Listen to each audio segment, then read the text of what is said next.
নাটক সবকিছু দেখবো, ঝলমলে রোদ চাই তবে ভাই আয়ু, সারাদিনের ক্লান্তি ভুলে চুপটা নিব ইফতারে, মাথার ওপর সূর্য যেন বাপরে আগুন রাঙা, পাখি হলে উড়ে যেতাম সোনার মদিনায় রে,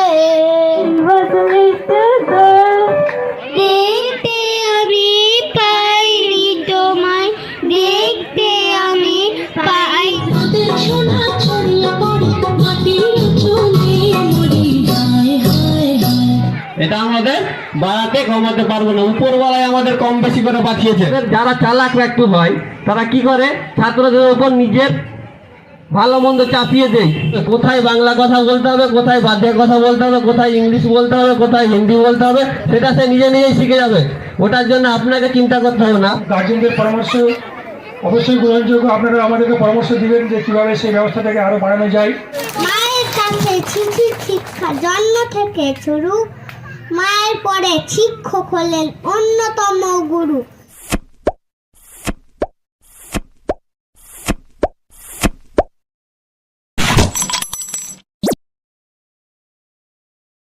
পশু পাখি গাছ গাছালি প্রভুর প্রেমে জেগে করে নিতালি। নাচ নাটক সবকিছু দেখবো, তারপরে আমরা পুরস্কার বিতরণী অনুষ্ঠানে যাব। এরপরে চলে আসো আবিদা সুলতানা, কবিতা বলবে। আবিদা সুলতানা চলে আসো। প্রস্তুত থাকবে শামিমা ইয়াসমিন, আনিশা পারভিন।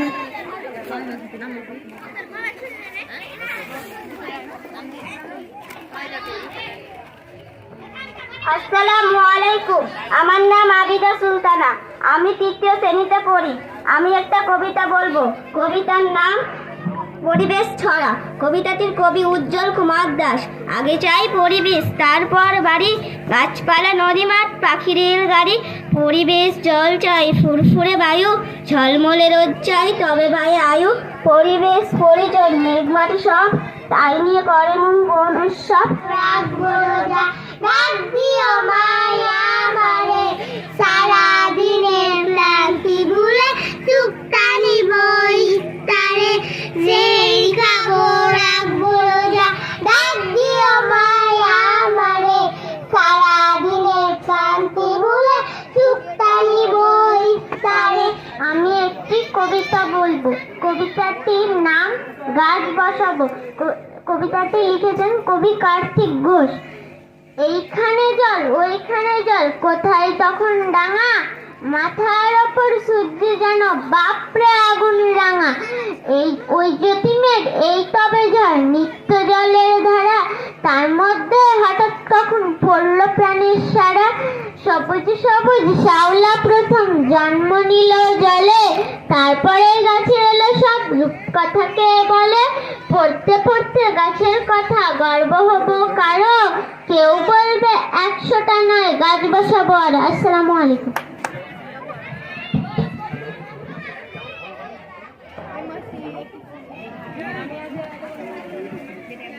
এরপরে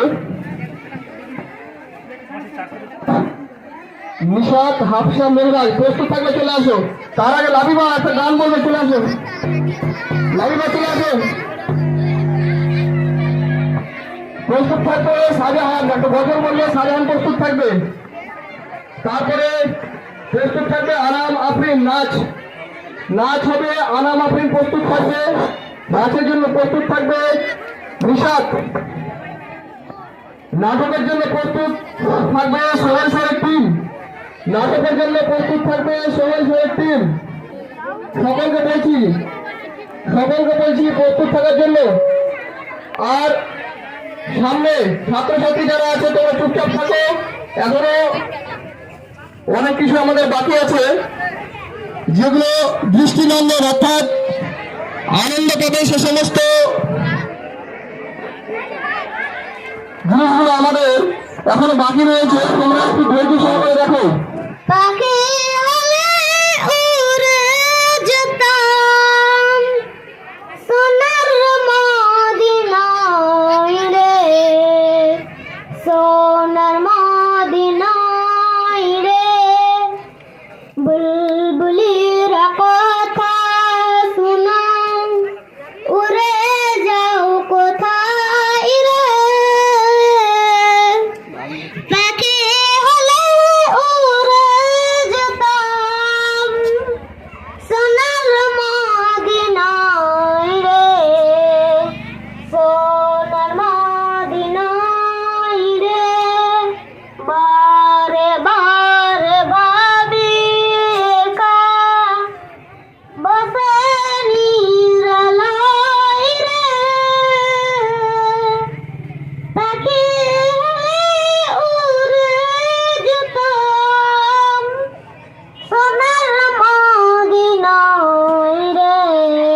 থ্যাংক ইউ, আসসালামু আলাইকুম।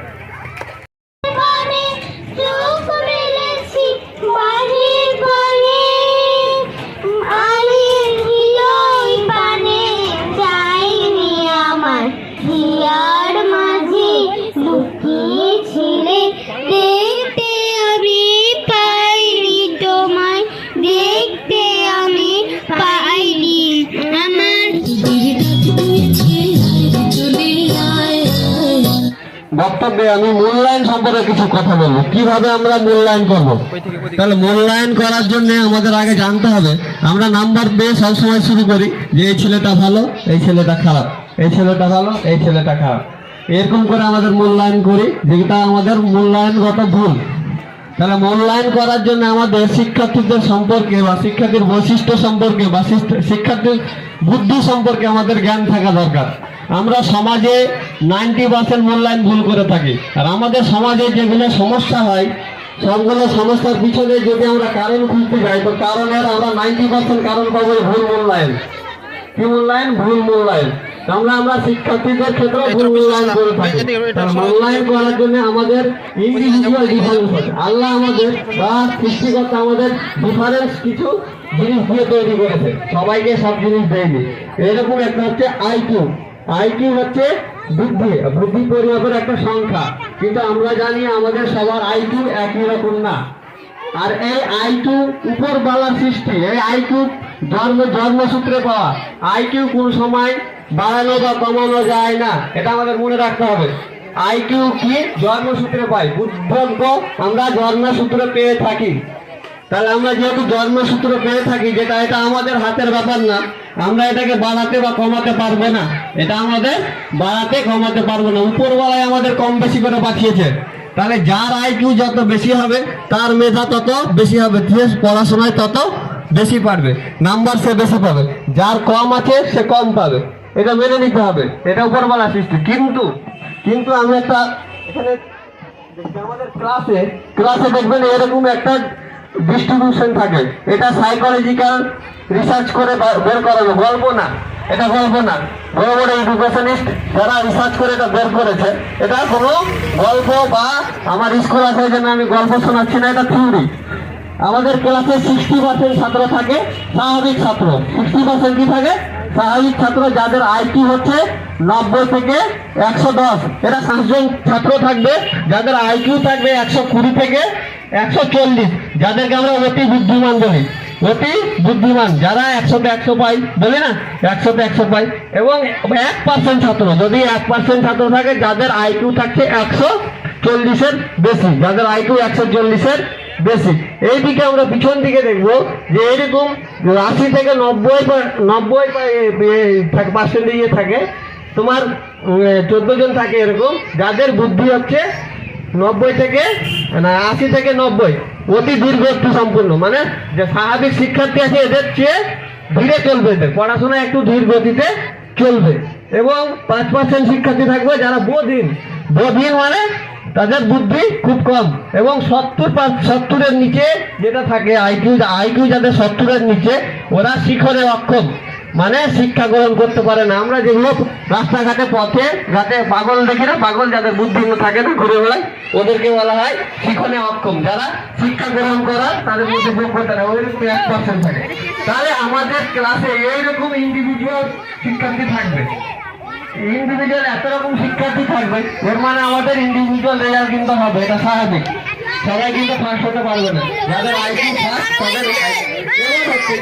যদি আমার সন্তানের বা আপনার সন্তানের, আপনারা মনে করছেন যে আমার সন্তান বা আপনাদের সন্তান যদি আইকিউ কম হয়, যার আইকিউ বেশি তাই কি পারবে না? অবশ্যই পারবে।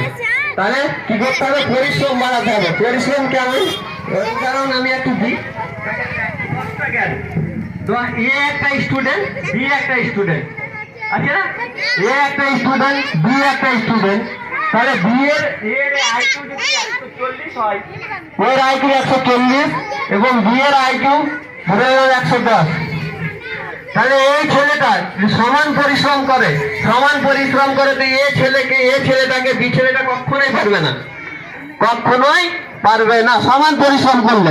কিন্তু যদি অতিরিক্ত করে, সাপোজ ধরে নেন যে এ ছেলে 10টা জ্ঞান অর্জন করতে 1 ঘন্টা সময় লাগে, কত? 1 ঘন্টা, আর বি ছেলের 10টা জ্ঞান অর্জন করতে 2 ঘন্টা সময় লাগে। এবার কি করছে, এই ছেলেটা 1 ঘন্টা পড়ছে, 1 ঘন্টা পড়লে কতটা জ্ঞান অর্জন করলো? 10টা। এই ছেলেটা 4 ঘন্টা পড়ছে, তো 4 ঘন্টা পড়লে কত জ্ঞান অর্জন করবে? তাহলে 20টা জ্ঞান অর্জন করবে, 20টা নলেজ অর্জন করবে। তাহলে 20টা তাহলে 4 ঘন্টা পড়লে 20টা। তাহলে আমরা যদি সময়টা বাড়াই তাহলে এই ছেলেকে পারবে। আর যদি মনে করি না ও 2 ঘন্টা পড়ছে আমিও পারবো, তাহলে কোনো মতে একে পারা যাবে না। কেন? এটা উপরওয়ালার সৃষ্টি, আইকিউ বাড়ানো বা কমানো যায় না। আইকিউ আমি বললাম বাড়ানো বা কমানো যায় না। এবার তাহলে কি করে আমরা মূল্যায়ন করব? তাহলে এটা জেনে গেলাম। তাহলে এর ভিত্তিতে আমাদের মূল্যায়ন করতে গেলে তাহলে একজনের সাথে অপরজনের মূল্যায়ন করলে ঠিক হবে না। মূল্যায়ন আমরা যেটা করি, এর ছেলেটা ভালো, আমার ছেলেটা খারাপ, তাহলে কি করতে হবে? আমরা একজনের সাথে অন্যজনের মূল্যায়ন করব না। আমি আমার শিক্ষার্থী বা আমার ছেলে বা আমার মেয়ের পূর্ববর্তী অবস্থা থেকে বর্তমান অবস্থার তুলনা করব। বুঝেছেন? আমি কি করব, আমরা কি করব, আগের অবস্থান থেকে আমার আগে যে ছেলেটা কতটুকু পারছিল এখন কতটুকু তার উন্নতি হয়েছে, আগে কতটুকু পারতো এখন কতটুকু পারছে। নাম্বার দেখে আমরা মূল্যায়ন সবসময় সঠিক করতে পারি না। তাহলে আমরা মূল্যায়ন করবো কিভাবে? যে আমার ছেলের আগের অবস্থা দেখবো, আগে কতটা পারতো এখন কতটা পারছে। অন্যের সাথে কখনো কম্পেয়ার করতে যাবেন না, অন্যের সাথে কম্পেয়ার করতে আমরা যাব না। এখন আপনার ছেলের 5 বছর বয়স, আর একটা ছেলের ছেলের আইকিউ বেশি আর আপনার ছেলের আইকিউ কম, তো এ ছেলের 140 আইকিউ হলে এর 5 বছরের ডেভেলপমেন্ট হবে, আপনার ছেলে 7 বছর লাগবে। তাহলে আপনি যদি ওই ছেলের সাথে কম্পেয়ার করতে ভুল হয়ে যাবে, আপনাকে সময়ের অপেক্ষা করতে হবে। আপনাকে কি করতে হবে? সময়ের অপেক্ষা করতে হবে, যেহেতু আপনার ছেলের আইকিউ কম। আর বললাম এটা উপরওয়ালার সৃষ্টি, যেটা এটা আমরা কম বেশি করতে পারি না। তাই আমাকে সময়ে দিতে হবে, সময় দিতে হবে, বেশি টাইম দিতে হবে, পরিশ্রম করতে হবে। এবং নাম্বার দেখে আমরা কখনো মূল্যায়ন করব না। নাম্বার দেখে মূল্যায়ন করলে ভুল হয় কেমন দেখে নিয়ে যাক। এ একটা ছেলে, আমি বললাম 75% নাম্বার পেয়েছে। বি একটা ছেলে 40% নাম্বার পেয়েছে। এখন যদি আমি বলি যে এই ছেলেটা এই বছর, এই ছেলে দুটো এই বছর কে রেজাল্ট ভালো করেছে, সবাই বলবে এই ছেলেটা রেজাল্ট ভালো করেছে। যেহেতু আমরা মূল্যায়ন একটা কমপ্লেক্স বা জটিল প্রক্রিয়া, মূল্যায়ন করতে গেলে অনেক জ্ঞানের দরকার হয় বা অনেক তথ্যের দরকার হয়। একটা তথ্য দিয়ে আমরা মূল্যায়ন করব না, কিন্তু আমরা এখন যে নাম্বারটা পাবো আমরা এইভাবে কিন্তু মূল্যায়ন করবো। কি হবে? যে এই ছেলেটা 70% পেয়েছে মানে এই ছেলেটা রেজাল্ট ভালো করেছে, বি ছেলেটা 40% পেয়েছে মানে বি ছেলেটা রেজাল্ট খারাপ করেছে। কিন্তু আমি আগের তথ্য যদি না জানি, তাহলে এটা যদি আমি বলি, আর আমরা যারা আগের তথ্য জানি, তার আগের যদি আমার কাছে তথ্য থাকে, তাহলে আমি যদি বলি যে না বি ছেলেটা রেজাল্ট ভালো করেছে, তো কি করে? আমাকে জানতে হবে এর আগের তথ্যগুলো জানতে হবে। এই ছেলেটা এর আগের বছর, এর আগের আমি যদি আর একটা তথ্য দিই, তাহলে আপনারাও বুঝতে পারবেন যে এই ছেলেটা রেজাল্ট খারাপ করেছে, বি ছেলেটা রেজাল্ট ভালো করেছে। কিরকম তথ্য? এই ছেলেটা এর আগে নাম্বার পাচ্ছিল 90%, এই ছেলেটা নাম্বার পেয়েছিল 15%। এবার বলেন তো যে কে রেজাল্ট ভালো করেছে এবার? তাহলে বি ছেলেটা আবার রেজাল্ট ভালো করেছে। কেন? আগের অবস্থা থেকে বি ছেলেটার কি হচ্ছে? উন্নতি হচ্ছে। আগের অবস্থা থেকে বি ছেলেটার উন্নতি হচ্ছে। যদিও পার্সেন্টেজের অনেক ডিফারেন্স, যদিও পার্সেন্টেজের ডিফারেন্সটা অনেক বেশি। তাহলে এভাবে আমরা কি করব? মূল্যায়ন একে অপরের সাথে করব না। আমার ছেলের যদি মেধা কম হয়, তাহলে আমার ছেলের যদি আইকিউ কম হয়, তাহলে আমাকে কি করতে হবে? তাকে বেশি টাইম দিতে হবে, বেশি পড়াশোনা করতে হবে এবং সময় বেশি দিতে হবে। আমরা সমাজে আর একটা দেখবো যে আমরা কি করি, অনেক ছেলে মেধা কম থাকার কারণে ধীর গতি সম্পন্ন হয়, পড়াশোনায় একটু ধীরে চলে এবং পড়াশোনায় ভালো রেজাল্ট করতে পারে না। তখন আমরা কি করি? তাকে স্কুল ছাড়িয়ে দিই। সেই কাজটা আমরা করবো না। আমরা সমাজে দেখেছি অনেক ছাত্র আছে যারা কি করেছে, যে উপরে উঠে বা পরবর্তী জীবনে স্কুল জীবন শেষ করে কলেজ জীবনে গিয়ে কি করেছে? ভালো রেজাল্ট করেছে। কেন? যে তার আইকিউ যাদের কম হয় তাদের বিকাশ একটু ধীরে ঘটে। হয়তো তার কলেজে গিয়ে ঘটবে, কলেজ লেভেলে গিয়ে ঘটতে পারে, বা সে উচ্চ মাধ্যমিক পাস করার পর হতে পারে, মাধ্যমিক পাস করার পর হতে পারে। তাহলে তাকে স্কুলে পাঠান। এখন রেজাল্ট খারাপ করছে, ভবিষ্যতেও রেজাল্ট ভালো হতে পারে। এবং আমরা দেখব ছাত্রদের, আমরা অনেক সময় আমাদের সমাজে দেখে আসছি যে অনেক গার্জেন আছে যারা কি করে, অতিরিক্ত চালাকি করে। অতিরিক্ত যারা চালাকি করে ওদের ছেলে মেয়েদের সাকসেসের রেট খুব কম। সমাজে দেখবেন অতিরিক্ত চালাক যাদের গার্জেন, ছাত্রকে সময় না দিয়ে এই স্কুল, এক বছর এই স্কুল, এক বছর ওই স্কুল, এক বছর ওই স্কুল, ছাত্র অতিরিক্ত চাপ। আমরা যে নাটকটা দেখলাম, নাটকের মধ্যে এসে গেছে অতিরিক্ত চাপ দেওয়া সিস্টেম থাকে, ওদের ছেলেপিলের সাকসেস রেট খুব কম। আমাদের এই এলাকাতেই তুমি খুঁজে নিবা, যতগুলো ডাক্তার হয়েছে তাদের বাবাকে দেখবেন, আর যতগুলো পরবর্তীকালে যতগুলো কি হয়েছে, যতগুলো কি ছিল শিক্ষিত গার্জেন বা একটা চালাক গার্জেন মনে করেন, ওদের ছেলের সাকসেসফুল রেট দেখবা। কেন? ওরা ছাত্রদের, যারা চালাক একটু হয় তারা কি করে, ছাত্রদের উপর নিজের ভালো মন্দ চাপিয়ে দেয়, কিন্তু যারা সোজা গার্জেন বা সাধারণ গার্জেন, তারা কি হয়, তারা না বুঝার কারণে, স্বতঃস্ফূর্ত হবে না বুঝার কারণে কি করে, ছেলের উপর তাদের ইচ্ছা চাপিয়ে দেয় না।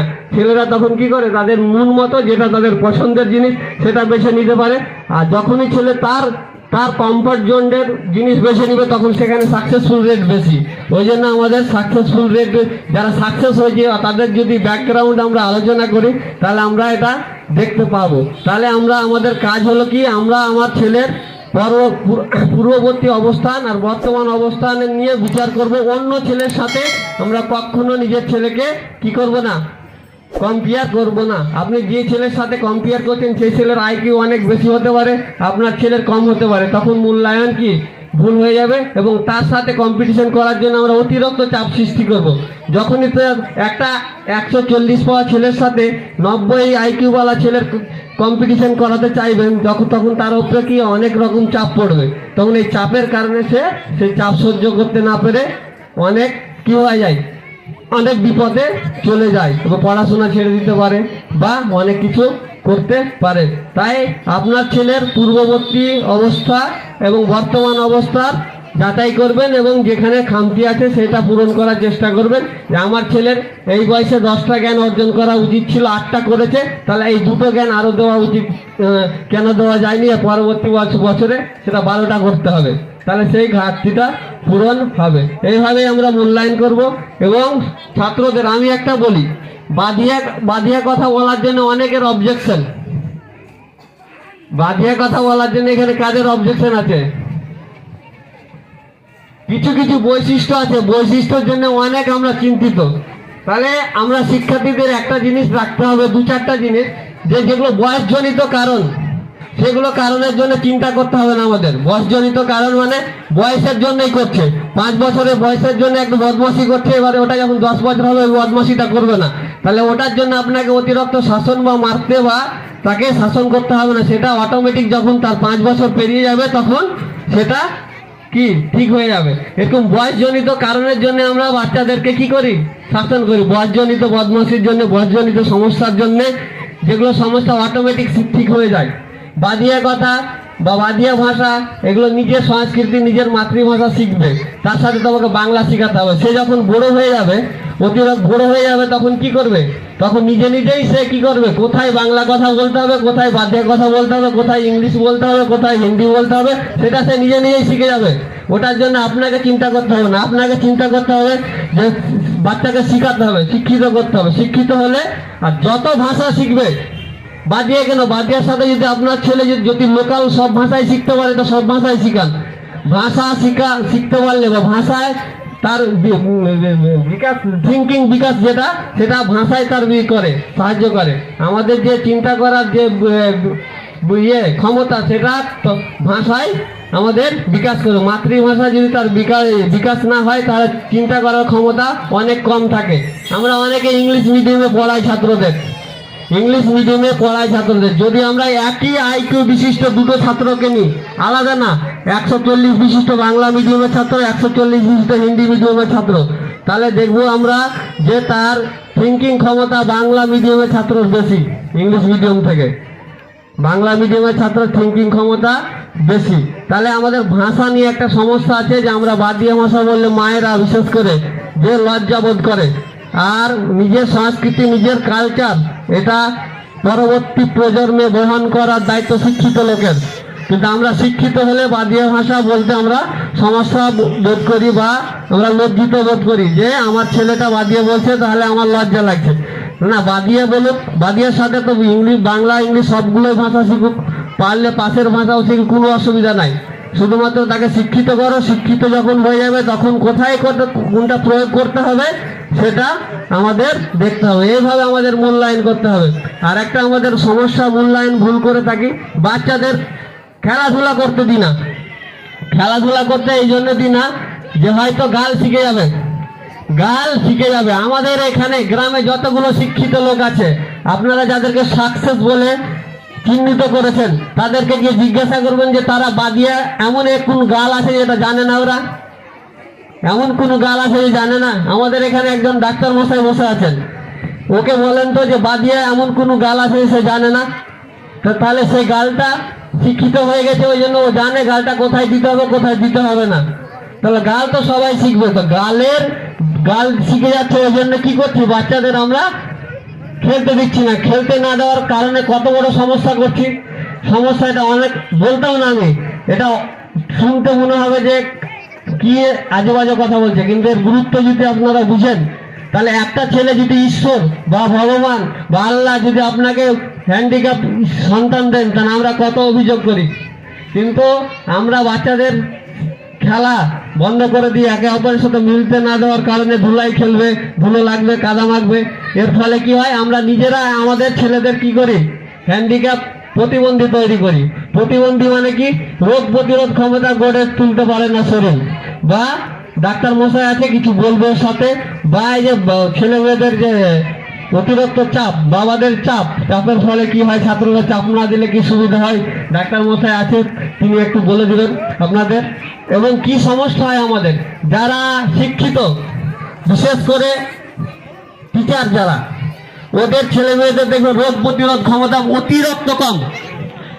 একটা আইসক্রিম যদি খাই তাহলে ঠান্ডা লেগে যায়, একটু জল পড়লে ঠান্ডা লেগে যায়, তাহলে এটা কি প্রতিবন্ধকতা না? আপনার ছেলে জীবিকা অর্জনের জন্য কোথায় কোথায় পরবর্তী জীবনে বাড়াতে হবে, তাহলে যদি একটু গরমে আবহাওয়া পরিবর্তনের কারণে কি হয়, অসুস্থ হয়ে যায়, তাহলে এটা তো এক প্রকার হ্যান্ডিক্যাপ। এই হ্যান্ডিক্যাপ তৈরি করার জন্য দায়ী কে? এই প্রতিবন্ধকতা তৈরি করার জন্য কে দায়ী? আমরাই দায়ী, আমার মায়েরা দায়ী, হ্যাঁ, বাবারা দায়ী। কেন? যে তার ছেলে গাল শিখে যাবে বা ধুলোয় যদি একটু খেলে তার স্টেটাসে লাগবে, ওই জন্য আমরা তাকে ধুলোয় খেলতে দিই না বা খেলাধুলা করতে দিই না। তাতে কি হয়, আমাদের ছেলে কি হয়, প্রতিবন্ধী হয়ে যায়। মিলিয়ে দিবেন, সমাজে এরকম আছে, পাশের ছেলে একই আবহাওয়ায় থাকছে, গরিবের ছেলেটা কিচ্ছু হয় না, জ্বর সর্দি কাশি কিছু হয় না, কিন্তু টিচারের ছেলেটাকে দেখবা একটু আবহাওয়া চেঞ্জ হলে জ্বর সর্দি কাশি। তাহলে পরবর্তীকালে যদি সে সার্ভিস না পায়, অন্য কাজে যদি তাকে যুক্ত হতে হয়, তাহলে কি হবে, তখন ধুলো বালি, কোথাও ধুলোতে গেল তো বলে ধুলোয় ডাস্ট অ্যালার্জি, ধুলো অ্যালার্জি, তখন কি হবে, বাড়িতে বসে থাকতে হবে, বাড়িতে বসে জীবিকা অর্জন করতে পারবে না। তাহলে তাকে শক্তিশালী করতে হবে, ধুলোয় খেলতে দিতে হবে। আর কি হয়, সামাজিক বিকাশ ঘটে না, অপরকে সাহায্য করার বিকাশ, সহানুভূতিশীলতা, এই বিকাশগুলো, সামাজিক গুণাবলীগুলো ঘটে না। তাহলে আমরা ছাত্রদের খেলতে দিব। এই গাল জিনিসটা কি হয়, ছোটতে গাল দিবে দেখ না, বয়স যখন হবে তখন যখন ও জেনে যাবে কোথায় গাল দিতে হয় কোথায় দেয় না, তখন অটোমেটিক বন্ধ হয়ে যাবে। এগুলো হলো বয়সজনিত কারণ। তাহলে আমরা এখানে অনেকেই জানি না কোনটা বয়সজনিত কারণ বা কোনটা এমনি আসক্তি, বা তাহলে আমাদের ওই জায়গাটা কি, আমাদের দু তিনটা জিনিসে সচেতন থাকতে হবে, তারপরে ছেলেদেরকে নিজের মতো করে বেড়ে উঠতে দেবে। একটা হলো মোবাইলে আসক্তি যাতে না হয়, আর একটা হচ্ছে যে নেশা দ্রব্যে যদি আসক্তি না হয়। আমি বললাম যে কোনগুলো বয়সজনিত কারণ, ওগুলো আমরা খুঁজে বের করতে পারবো না, তাহলে আমরা উল্টো দিক থেকে যাবো। উল্টো দিক থেকে কেমন, আমরা দু তিনটে জিনিস শুধু বারণ দেখে রাখবো ছাত্রদের করছে কিনা। একটা হলো মোবাইলে আসক্ত হচ্ছে কিনা এখন, আর একটা হচ্ছে নেশায় আসক্ত হচ্ছে কিনা। দুটো জিনিস, একটা জিনিস হচ্ছে যে গুড হ্যাবিট, সকালবেলায় ঘুম থেকে ওঠা। এই তিনটে জিনিস যদি আমরা লক্ষ্য রাখি, বাকি ছাত্র কি করছে, গাল শিখছে না কি শিখছে না ছেড়ে দাও, কেন এগুলো বয়সজনিত কারণ। যখন বয়স হবে, শিক্ষিত হবে, অটোমেটিক এগুলো ঠিক হয়ে যাবে। তাহলে এই আমরা তিনটে জিনিসকে বাদ দিয়ে এই তিনটে জিনিসের প্রতি সচেতন থাকবো। একটা হচ্ছে কি মোবাইলে আসক্ত হচ্ছে কিনা, একটা হচ্ছে কোনো নেশায় আসক্ত হচ্ছে কিনা, এটা বয়সজনিত কারণ না। আর একটা হচ্ছে কি যে আমাদের গুড হ্যাবিট গুলো, সকালবেলায় যেমন একটা গুড হ্যাবিট বললাম যে সকালবেলায় ঘুম থেকে ওঠা। আমাদের যেমন মর্নিং স্কুল হয়, অনেক অভিভাবকের কি হচ্ছে অভিযোগ যে সকালবেলায় উঠা না উঠাটা একটা প্রতিভার মতো এক কাজ, সবাই এটা পারে না। তাহলে ছোট থেকে এটা শেখাতে হবে সকালবেলায় যেন উঠে। এই বলে আমি আমার বক্তব্য শেষ করলাম। এইগুলো দেখে আপনারা ছাত্রদের মূল্যায়ন করবেন, আমাদের মূল্যায়নটা যেন সঠিক হয়। মূল্যায়ন ভুল হলে কিন্তু আমাদের ফলাফলও অনেক খারাপ হয়। আমাদের সম্মুখে উপস্থিত রয়েছে আল আমিন বিদ্যাঙ্গনের ডিরেক্টর ডক্টর সেলিম স্যার। তিনি কিছু তার সংক্ষিপ্ত বক্তব্য তুলে ধরবেন আপনাদের সম্মুখে। আপনারা একটু ধৈর্য সহকারে শুনবেন, তারপরে আমরা পুরস্কার বিতরণ অনুষ্ঠানটা শুরু করবো। তো সেলিম স্যারকে কিছু বলার জন্য অনুরোধ করছি।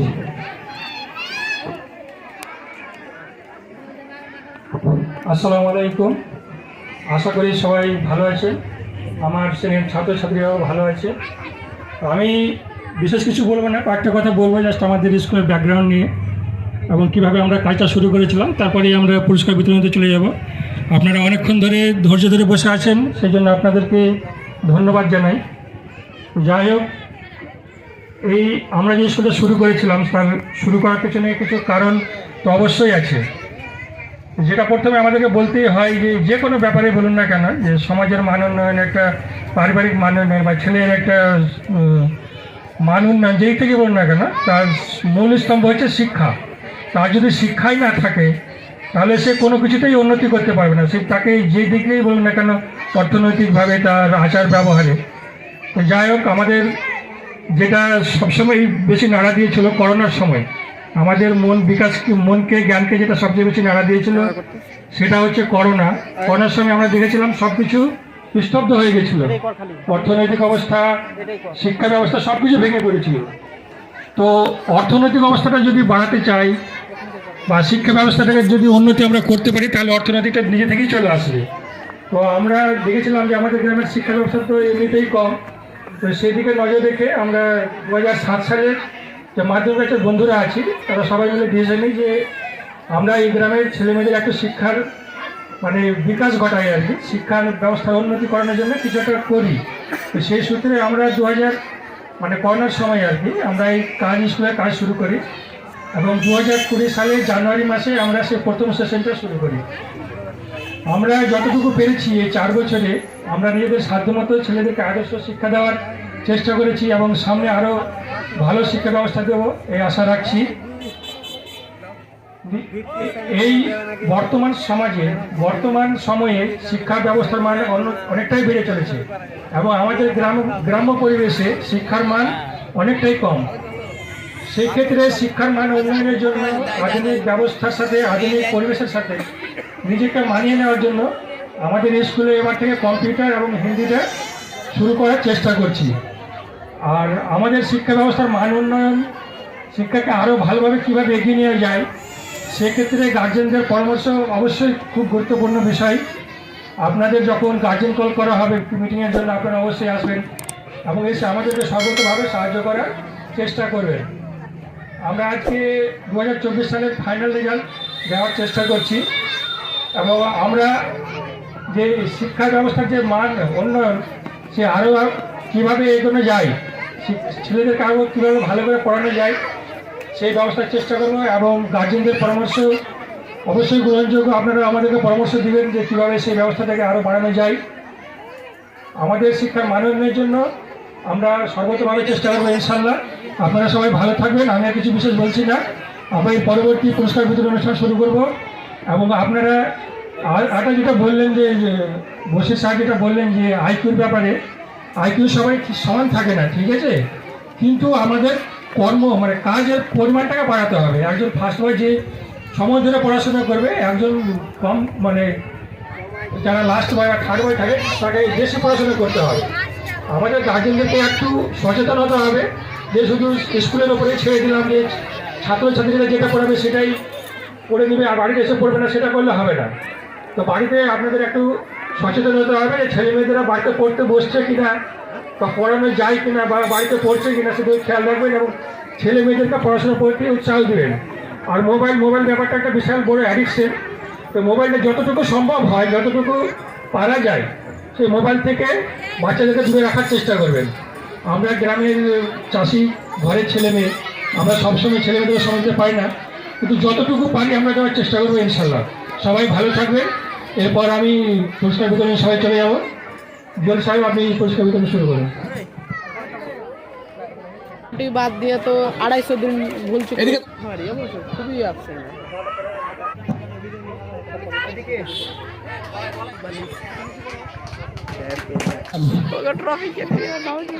পুরস্কার তুলে দিবেন সুফান স্যার। প্রথম হচ্ছে নিব্রাস আলাম, দ্বিতীয় শাহনাজ এবং তৃতীয় হচ্ছে আসিফা ইয়াসমিন। আসসালামু আলাইকুম। আমার নাম এমডি নিবরাত আলম। আমার বাবার নাম এমডি নূর আলম। আমি আলামিন বিদ্যাগণ স্কুলের এলকেজিতে পড়ি। আজকের দিনটা আমার কাছে খুবই গুরুত্বপূর্ণ, কারণ এই দিনটির জন্য আমরা সারা বছর পড়ে এসেছি। আজকে আমি আমার মা বাবার দোয়ায় এবং শিক্ষক শিক্ষিকার জন্য পরীক্ষায় পাস করেছি। মায়ের কাছে শিক্ষা জন্ম থেকে শুরু। মায়ের পরে শিক্ষক হলেন অন্যতম গুরু। তাই আমি আমার শিক্ষক শিক্ষিকাকে অনেক ধন্যবাদ জানাই। আজকে আমি খুবই খুশি। আপনারা সবাই আমাদের দোয়া করবেন যাতে আমি বলে মা বাবার স্বপ্ন পূরণ করতে পারি। আসসালামু আলাইকুম। খুব সুন্দর। ও হচ্ছে সব থেকে ছোট ক্লাসে পড়ে, অর্থাৎ এলকেজিতে পড়ে।